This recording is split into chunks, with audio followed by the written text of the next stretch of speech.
আসসালামু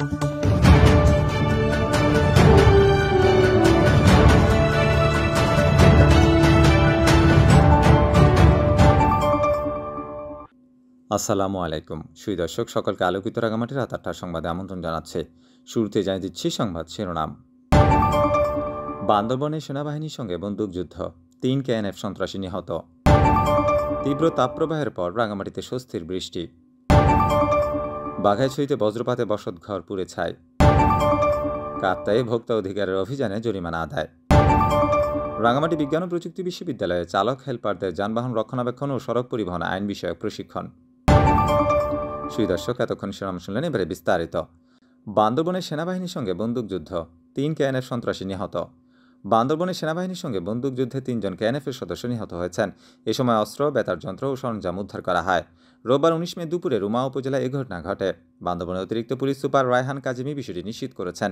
পুলিশ জানায়, যৌথ অভিযানে রোয়াংছড়ি উপজেলার রনিনপাড়া ও রুমার পাইখংপাড়া সীমান্তবর্তী এলাকায় অভিযান চালান সেনাবাহিনীর সদস্যরা। এই সময় কেএনএফ সন্ত্রাসীরা সেনাবাহিনীকে লক্ষ্য করে গুলি ছুড়লে সেনা সদস্যরাও পাল্টা গুলি ছোড়ে। এতে কুকিজিন ন্যাশনাল ফ্রন্টের কেএনএফ ৩ সদস্য নিহত হয়। পরে সেনাবাহিনীর অভিযানের মুখে বাকি সন্ত্রাসীরা পালিয়ে যায়। এ সময় ঘটনাস্থল থেকে অস্ত্র, বেতার যন্ত্র ও অন্যান্য সরঞ্জামাদি উদ্ধার করা হয়। এ বিষয়ে বান্দরবান জেলার অতিরিক্ত পুলিশ সুপার জানান, ৩ জন নিহত হওয়ার খবর পেয়েছে। পুলিশ লাশ উদ্ধারে ঘটনাস্থলে গিয়েছে। লাশ উদ্ধার করে বান্দরবান সদর হাসপাতালে নিয়ে আসা হবে। এরপর বিস্তারিত জানা যাবে। উল্লেখ্য, গত ২ ও ৩ এপ্রিল রুমা ও থানচিতে ব্যাংক ডাকাতি, অস্ত্র লুট এবং অপহরণের ঘটনা ঘটায় কেএনএফ সন্ত্রাসীরা। এরপর থেকে পাহাড়ে সন্ত্রাস বিরোধী যৌথ অভিযান শুরু হয়।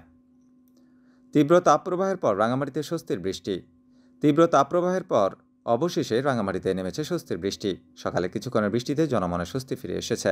রবিবার সকাল থেকে রোদসহ আকাশ আংশিক মেঘলা থাকলেও বেলা 11:30টায় বৃষ্টি শুরু হয়। তবে বৃষ্টির স্থায়িত্ব বেশিক্ষণ না হলেও পরিবেশ শীতল হয়ে ওঠে। রাঙামাটি আবহাওয়া বিভাগের তথ্য মতে রাঙামাটিতে শনিবার সর্বোচ্চ তাপমাত্রা রেকর্ড করা হয়েছে 34.5 ডিগ্রি সেলসিয়াস এবং আজ রবিবার সকাল পর্যন্ত বৃষ্টিপাতের পরিমাণ ছিল ৩ মিলিমিটার। বাঘাইছড়িতে বজ্রপাতে বসতঘর পুড়ে ছাই। রাঙামাটির বাঘাইছড়িতে বজ্রপাতে বসতঘর পুড়ে ছাই হয়ে গেছে। শনিবার ১৮ মে দুপুরে উপজেলার আমতলী ইউনিয়নের ৭ নম্বর ওয়ার্ডের চূড়াখালী গ্রামের মহসিন মিয়ার বাড়িতে এই দুর্ঘটনা ঘটে। জানা যায়, শনিবার দুপুরে আকস্মিক বজ্রপাতে টিন শেড ঘরটিতে আগুন ধরে যায়। বাড়ির বাসিন্দারা দ্রুত ঘর থেকে বের হতে পারলেও ঘরের ভেতরে থাকা কোনো আসবাবপত্র রক্ষা করা যায়নি। বজ্রপাতের আগুনের ঘটনায় প্রায় ৫ লক্ষাধিক টাকার ক্ষয়ক্ষতি হয়েছে বলে জানিয়েছেন বাড়ির মালিক মহসিন মিয়া। আমতলী ইউনিয়ন পরিষদের চেয়ারম্যান মুজিবুর রহমান বলেন, দুপুরে গুড়ি গুড়ি বৃষ্টি শুরু হয়, সেই সঙ্গে বজ্রপাতও হতে থাকে। আকস্মিক বজ্রপাতে মহসিন মিয়ার বাড়িতে আগুন লেগে যায়। এলাকাবাসীর সহযোগিতায় আগুন নেভানো সম্ভব হয়। কাপ্তায়ে ভোক্তা অধিকারের অভিযানে জরিমানা আদায়। কাপ্তাই উপজেলাধীন কাপ্তাই নতুন বাজারে ভোক্তা অধিকার সংরক্ষণ অধিদপ্তর কর্তৃক অভিযানে একাধিক প্রতিষ্ঠানকে অর্থ জরিমানা করা হয়। রবিবার ১৯ মে দুপুরে রাঙামাটি জেলা ভোক্তা অধিকার সংরক্ষণ অধিদপ্তরের সহকারী পরিচালক রানা দেবনাথ এই অভিযান পরিচালনা করেন। অভিযানকালীন অস্বাস্থ্যকর পরিবেশে খাবার তৈরি ও পণ্যের গায়ে মেয়াদ উল্লেখ না থাকায় ভোক্তা অধিকার সংরক্ষণ আইন ২০০৯-এর ৪৩ ধারায় মামনি চাইনিজ রেস্টুরেন্টের মোহাম্মদ ইকবাল হোসেনকে ৮,০০০ এবং ৩৭ ধারায় তানহা সুইটসের মোহাম্মদ ইসমাইলকে ২,০০০ সহ মোট ১০,০০০ টাকা জরিমানা আদায় করা হয়। এ ব্যাপারে ভোক্তা অধিকার সংরক্ষণ অধিদপ্তরের সহকারী পরিচালক রানা দেবনাথ জানান, এই ধরনের অভিযান অব্যাহত থাকবে। রাঙামাটি বিজ্ঞান ও প্রযুক্তি বিশ্ববিদ্যালয়ে চালক হেলপারদের যানবাহন রক্ষণাবেক্ষণ ও সড়ক পরিবহন আইন বিষয়ক প্রশিক্ষণ। রাঙামাটি বিজ্ঞান ও প্রযুক্তি বিশ্ববিদ্যালয়ে ইনস্টিটিউশনাল কোয়ালিটি অ্যাসিউরেন্স সেলের আয়োজনে বিশ্ববিদ্যালয়ের চালক ও হেলপারদের দায়িত্ব ও দক্ষতা উন্নয়নে যানবাহন রক্ষণাবেক্ষণ ও সড়ক পরিবহন আইন বিষয়ক প্রশিক্ষণ সকাল ১০টায় বিশ্ববিদ্যালয়ের দীপঙ্কর তালুকদার একাডেমিক ভবনের সম্মেলন কক্ষে অনুষ্ঠিত হয়।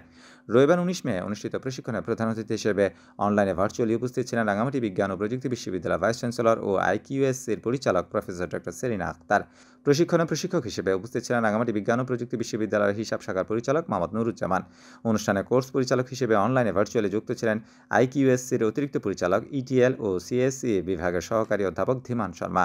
প্রশিক্ষণে বিশ্ববিদ্যালয়ের বাস এবং মাইক্রোবাসের চালক এবং হেলপারগণ প্রশিক্ষণার্থী হিসেবে উপস্থিত ছিলেন। সুই দর্শক, এই ছিল আমাদের আজকে আলোকিত রাঙামাটির রাত ৮টার সংবাদ। ধন্যবাদ আপনার সাথে থাকার জন্য।